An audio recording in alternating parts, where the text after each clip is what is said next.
Remember, dads are people too. You're watching Beyond the Trailer's review of The Place Beyond the Pines. My son and I should be around him. I wasn't around my dad. Look the way I turned out.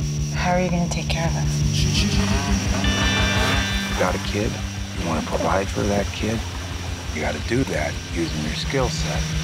And your skill set, Shazam. All right, everybody who wants to live, put your hands in the air.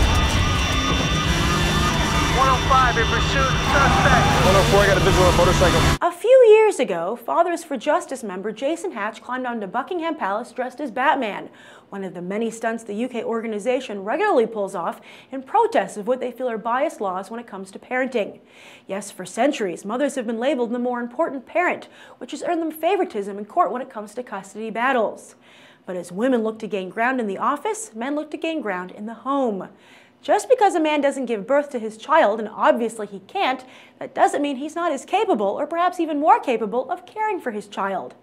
And while Fathers for Justice might have gotten the ball rolling, now we're getting movies like The Place Beyond the Pines, which takes a look at the emotional toll of fatherhood and manhood. It's the final act of writer-director Derek Cianfrance's family trilogy after Brother Tide and Blue Valentine, and his second flick with Ryan Gosling. Their first pairing resulted in a Golden Globe Best Actor nomination for Gosling, so it's no surprise they would team up yet again. Yet Gosling is also re-teaming this year with his Drive director Nicholas Winding Refn for Only God Forgives. If he's not careful, co-star Bradley Cooper might poach Cianfrance, as he's hoping to bring the director on board for his upcoming Untitled Chapter movie that Harvey Weinstein is producing. And Cooper is not just competing with Gosling for directors, but also hot yet serious actor status, having just come off of his own big year with Silver Linings Playbook. Who will win the Oscar first? It's likely to be a marathon rather than a sprint, as oddly the Academy is happy to give the gold to young actresses, but rarely their male counterparts. But with a spring release date, will The Place Beyond the Pines still be remembered by the time award season comes around? Midnight in Paris and Winter's Bone were both able to overcome spring releases and even benefited from the critical attention they were able to get in the less crowded season. Will this movie follow suit? Surely organizations like Fathers for Justice hope the Academy will remember it, as well as audiences. So, I really enjoyed Blue Valentine. I hadn't seen it in theaters. I ended up getting it on demand later on when it came out, because everyone was talking about it for award season that year. But it was a good movie. I liked it, but again, you're just like, oh wow, isn't Ryan Gosling talented? Michelle Williams did a nice job. But overall, the whole package didn't really blow me away. I feel a lot stronger about The Place Beyond the Pines. But that said, while this film, it really did stick with me after I saw it, you have to trust it. It's a slow build. I wasn't like blown away every frame from the beginning. Like, it's not one of those movies where you're like, what am I watching? It's more like, what am I watching? And it pays off at the end, though. I think that Derek Cianfrance, the writer-director, does a nice job building it, and you really just have to trust him and trust where he's going, because he doesn't really telegraph it. Which, I think you can argue whether or not it's a good choice or a bad choice. Some people I could see maybe not going all the way through this movie, but I think that would be a mistake. I really like the focus, I talked about it in the open, on fathers. And not only just fathers, but the emotional toll of being a real guy, a guy in real life. I think, and that's something obviously I don't know anything about, but, not even from popular culture, I think it's rarely explored.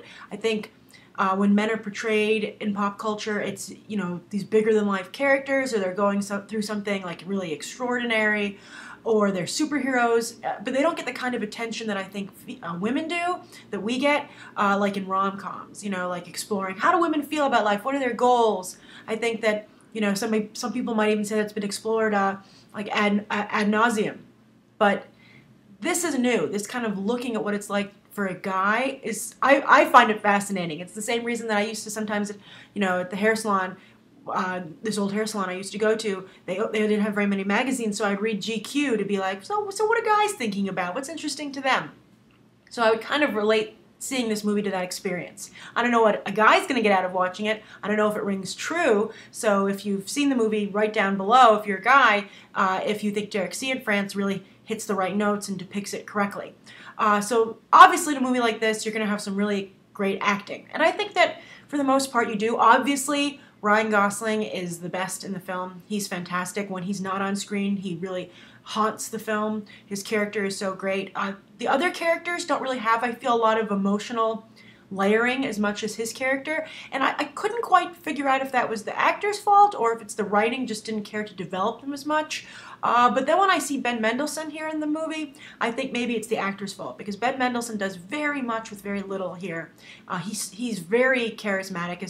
He's on the same, I'd say he's on the same level as Ryan Gosling as an actor, which is maybe why their scenes are so compelling. And Ben Mendelsohn really, if you watch my review for Killing Them Softly, really stood out there. I'm excited for him as an actor, and I hope that Hollywood gives him, a leading role soon instead of just these small supporting roles. I think he could pull it off. And speaking of careers, I think Derek Cianfrance is ready to move up at this point. He did a great job here. I loved the action sequences. I think his brand of realism really works for him. I think he has a voice as a director, and so he's ready to take it to the next level, if not, by going into mainstream films. I'm sorry, I'm a little sick still. I think that if not going into mainstream films, I think that he at least is ready to upgrade to a bigger budget. I'd like to see him do more. I don't want to see him get too comfortable in this zone and kind of rest on his laurels. I think he needs to push himself. And I would actually say the same thing about Ryan Gosling. Ryan Gosling is a fantastic actor. This is another great Ryan Gosling performance. But I feel that he needs to also push himself. He needs to go up to a bigger movie, and I'm not talking like Gangster Squad, where he just does it because he wants to do, keep himself diverse. I'm saying he needs to do a big, risky movie. He needs to find his Christopher Nolan, or Derek Cianfrance needs to go up to that next level with him. Maybe they can stay as a team. So, what do you think? If you've seen The Place Beyond the Pines, write your thoughts down below. I will say that's my only problem with the movie is the title. I think it doesn't reflect it all in the movie. It's actually what Schenectady, New York, what Schenectady stands for. That's where the movie takes place. But the place isn't really a character in the movie, so I think they just didn't know what to name it. But so anyway, if you've seen the movie, write your own thoughts down below, and I hope you enjoyed my review. And as always, thank you for coming to Beyond the Trailer for reviews like this, audience reviews, movie news, trailers, and trailer reviews. Thanks for watching, and I hope you'll subscribe. Bye.